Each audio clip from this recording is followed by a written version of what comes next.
Hello, everyone, and welcome to another episode of How to Leave a Cult. Excited to be here today. I wanted to talk about something a little bit different. I'm not going to dive into my past today. I kind of wanted to talk about how people manage to take advantage of others and how to make sure not to get into those situations. Because I think it's important to talk about this issue being not just, in the situation of possibly being in a group that might do that, like a cult or a church or some type of religious abuse group, but how we can also fall to this in relationships. We can fall into it in situations of even getting help when we go to find a therapist.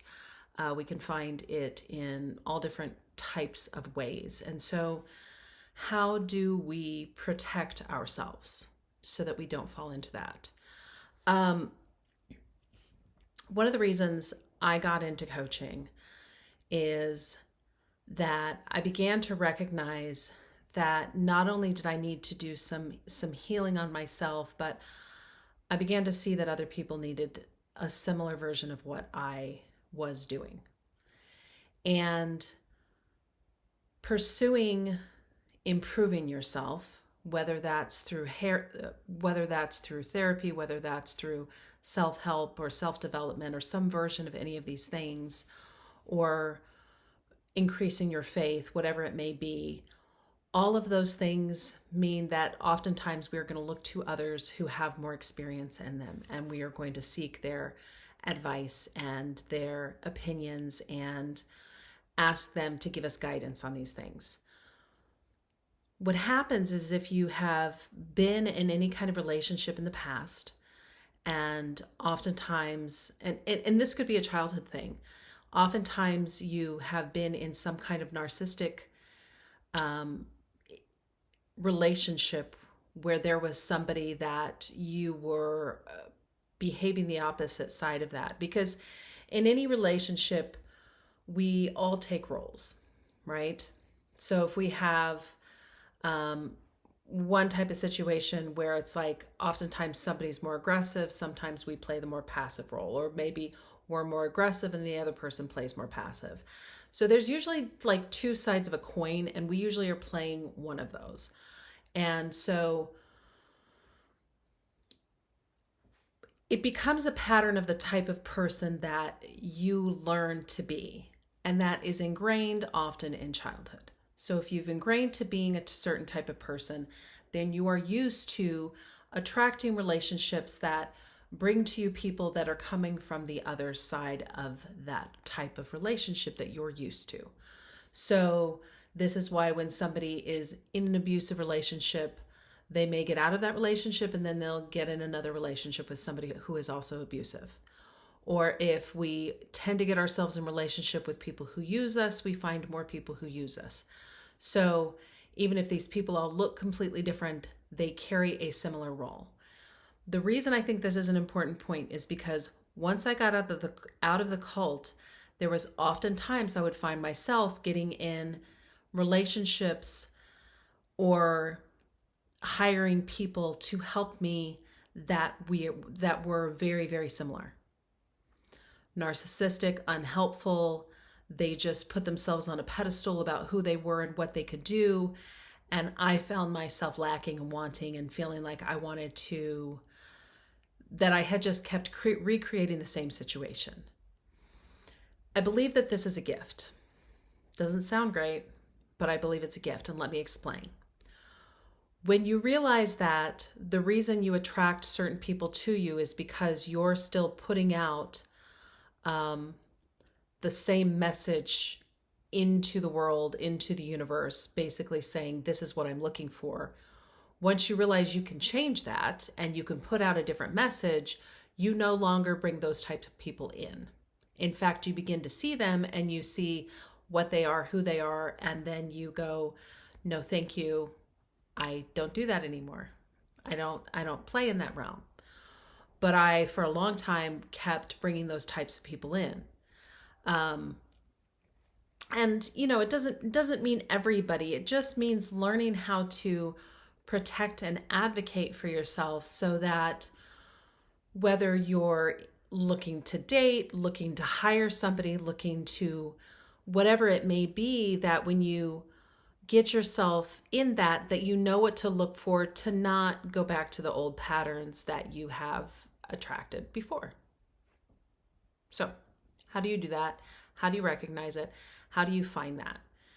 So, part of the reason I got into coaching is because what I grew up in, because being what I grew up in, I started hiring people to help me.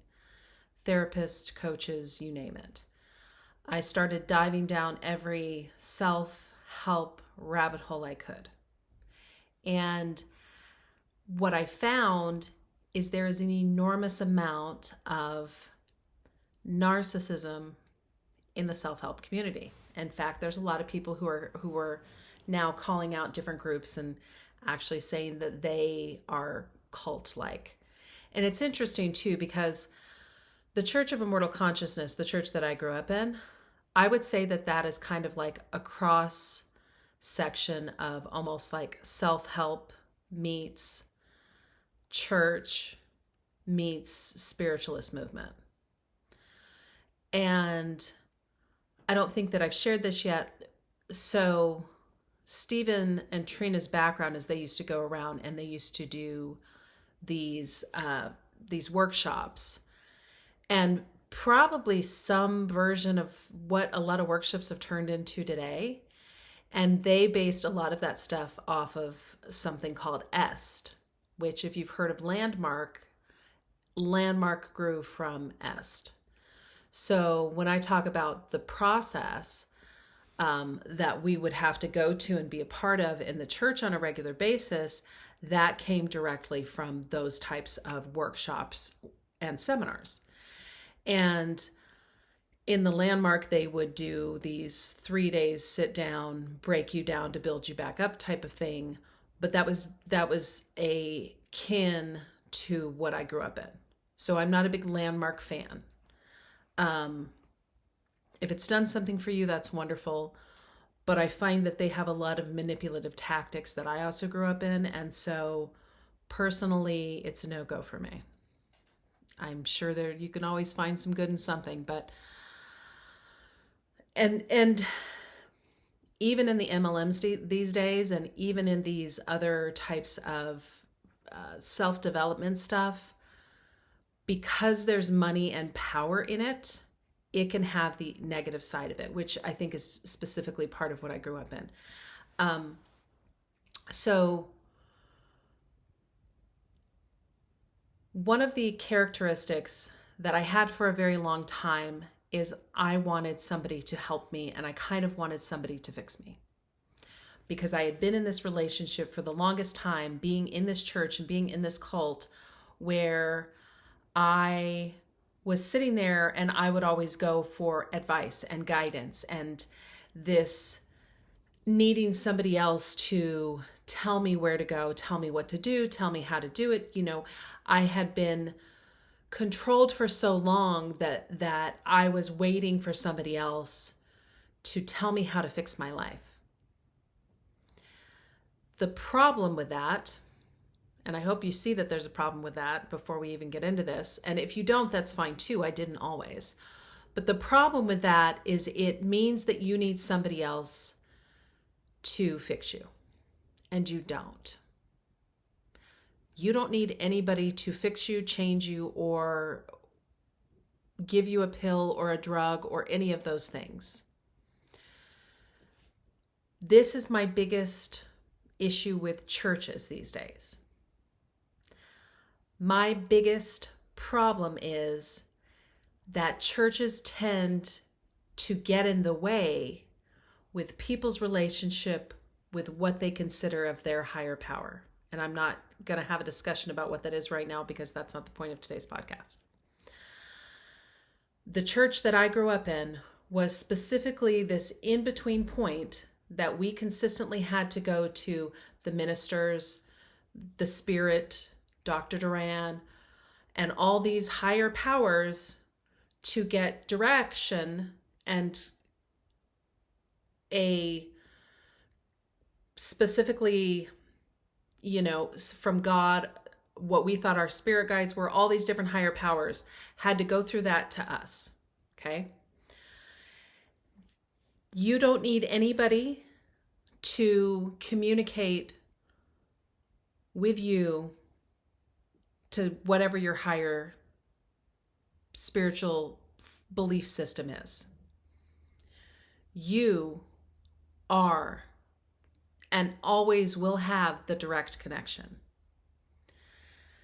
A church is there to help build community and bring you a message, but that is not to ever get in the way of you having your own experience and connection. You have your own connection. Nobody else needs to get involved with your connection to spirituality, to God, to something higher, to something loving, to whatever that is. And I think that is one of the biggest problems that we are suffering from today. So, how do you help yourself to find people who can advocate to help you if you are on a journey to get some healing and you need some outside support for that? First off, you have every right to ask all the questions you need to decide before you hire somebody or get involved in anything. You can go as slow as you want to go. I do not get involved with people who try to heavy hand sales me on anything. I don't get involved in anything where I can't dip my toe in first, knowing that I want to hire this person. So I like to be able to do maybe one appointment at a time, at least in the beginning. Now, I do understand I may need a certain amount to get to a certain point, but I want to go as slow as I want to go to make sure that I know that this person has the tools that are going to be beneficial for me. And I'm the only person who knows what I need. So if somebody else tells me that they know what I need better than I do, they're an automatic no-go. I want to hire people who give me tools. Tools I can use. As a coach, I am here just to give you tools. Tools for you to get in touch with who you are. Tools for you to be able to do this on your own. Half of what I love to do is just teach people how to get out of their own way so that they can meditate and get in touch with themselves and their inner knowing. Because if I can teach you how to do that, then you're going to begin to get stronger every single day. And every day that you get stronger, what's going to happen is you're going to know for yourself. So when people come who are not the right fit for you, you're going to get a feeling inside that says, you know what, there's something about this that doesn't seem right. And you have to learn to honor that. That was such a hard thing to do, was to learn to honor myself, because I had dishonored myself for so long and I had let people override me for the longest time. You know what's right for you. When you fall into the wrong situation and you get the wrong people involved, it's because you're still learning and you're still not honoring when you have that negative feeling that that's a no, not a yes. Or at best, to be able to slow down long enough to go, you know what? I'm not sure that this is it, so I'm going to put pause on it. If something's meant to be, pausing it will not prevent it from coming. I'm a big believer of that. And timing can matter. Timing can be a big piece of that. So if you're trying to hire a therapist and you want to make sure you're getting the right person, maybe do an appointment with a couple different therapists so that you can kind of gauge the way that they work and if they're going to be a good fit for you. I've hired therapists, and it's really hard for me to hire a therapist because I feel like I need to give them an entire slideshow. Here, Could you go listen to my entire podcast and then we'll sit down just so you could be caught up to, and I don't have to sit down in 3 hours of trying to explain everything to you? That'd be great. Like, let me let me get a PowerPoint presentation, and then we'll start from there. Just charge me for a session, you know.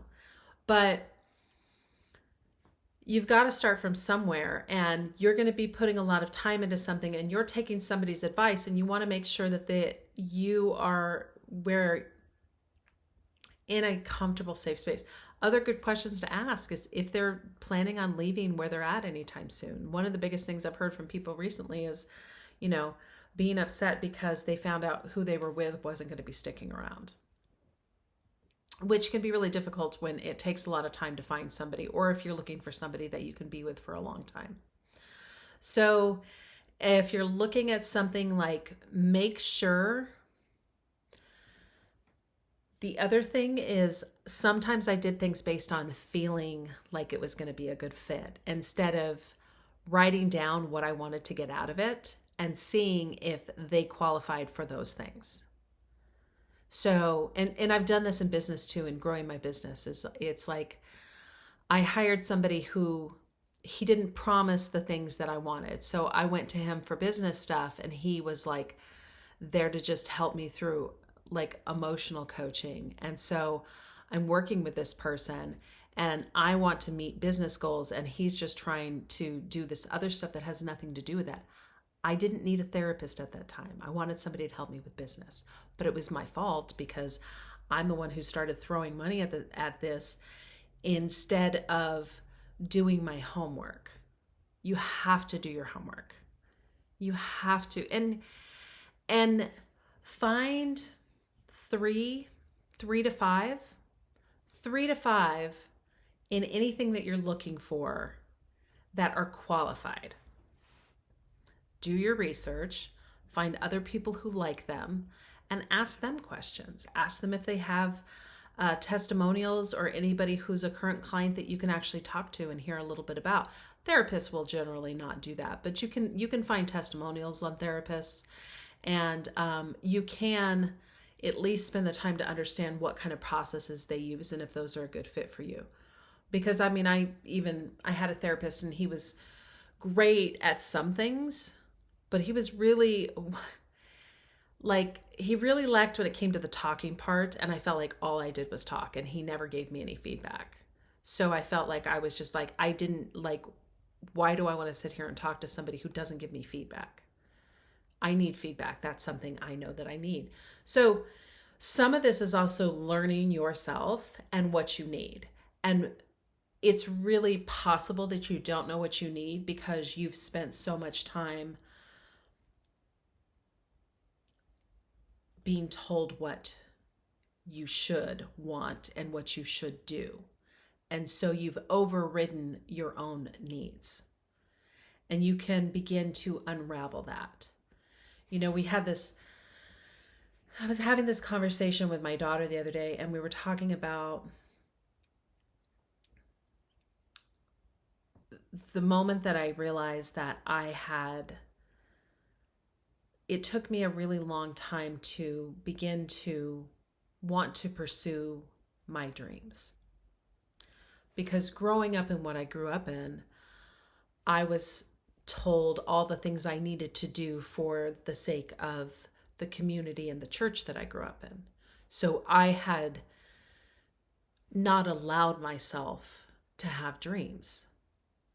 Like, it was not something that was in my head. It was like, why would I want something when I know it's not going to be there for me? Because what's there for me is that I have to pursue the ideals of this church, and that's my values, is that I'm following and loyal to this church. And so there was no dreams of mine in there, because I had been told from a really young age that I was not going to be able to marry the person I married if that was not somebody that I was told was fit for me. I was not going to be able to pursue the career I wanted to pursue. I was told that for me to be in that church and that teaching, what I had to do was to marry who I was told, have children, and raise them in the way that was fit for the church. And I would work a career that was fit for the church and the community that I lived in. So I get out of the church and I'm working for a doctor, and she's huge on goal setting. That's one of the biggest things she did, is she would do goal setting. We would do it probably a couple times a year. I do a lot of goal setting now personally. And I'm working for her, and I remember I take home like a packet of like goal setting stuff. And I sat down, and you're supposed to start, when you do goal setting, you're supposed to start with just anything that you want and you dream. And it was really hard for me to think of things. And I was thinking, and I remember thinking of vacations I thought would be really neat to take. And as I sat there and I trying to write down, I would write one down and I would cross it out. Because at the time I was like, well, that's never going to happen for me. And why should I shouldn't even want that. Why would I even want that? Because that's not even possible. Which is not how goal setting works, just in case you haven't done goal setting. It is beautiful. It is wonderful. I completely recommend it. And I remember I wrote probably 3 things and I crossed them out, and I just began crying over what I felt like I couldn't ever have. And it was later that I began to unravel that I had just the wanting to have dreams had been taken away from me. And I have renewed that. Like, I am excited to create a life that I choose, full of things that I love and enjoy, and that has no limits on it. And I want everybody to know that they can do that you can create a life that has no limits on it. You can create the relationships, the lifestyle, the health. And we'll get into more of, some of these things as I get deeper into my story. I mean, like, I was an absolute train wreck. So when I say this to you guys, I'm not saying this lightly. So for me to get to the point that I'm in my 30s and I've just starting to get into goal setting and trying to dream things bigger than I ever thought that I could dream. And those baselines, those dreams have now become baselines on a lot of the things that I began to do, which is an amazing feeling. So I want you guys to know that you can create that too. So hopefully that helps in learning how to advocate for what you're looking for. The biggest thing that I always teach in my coaching is find the tools that work for you that you can use on a regular basis. Because, and maybe you just hire somebody to teach you the tools that you need, right? Who can teach you how to practice forgiveness or gratitude or meditation or all these different things. These are tools. When you use them on a regular basis, they begin to make a huge impact in who you are and how you are. They begin to reset you. Read books. Read as many books as you can get your hand on. And it's a very inexpensive way to dive into things. You can go to the library. I still go to the library sometimes. You can get books on tape from the library. If you can't afford an Audible account, go get books on tape. The library, you get books on tape and you can just take books out and you don't even actually have to go to the library. You can buy books. You can get used books. You can YouTube. There's a ton of books on audio on YouTube. If it's an older book, you can find it there. You can even, and if you get these Kindle things, you can get books for dirt cheap these days. So, and go to used bookstores. Like or buy the books that you want. I've completely decided that Audible is just going to be something I probably have forever. I probably go through a book a month. And if you begin reading and begin just taking in, for me, it became a taking in positive material that helped me feel good about who I was so that I could grow into who I want to be. Not that there's anything wrong with me with where I was at, except for that I wasn't happy. If you're happy with where you are, then you're probably just listening to this out of entertainment and no other reason. So, um, that is pretty much it. Make sure you join us for next week. We are going to dive into some more fun stuff. Hope this has been helpful. Hope you guys have an amazing day. Thank you. Bye-bye.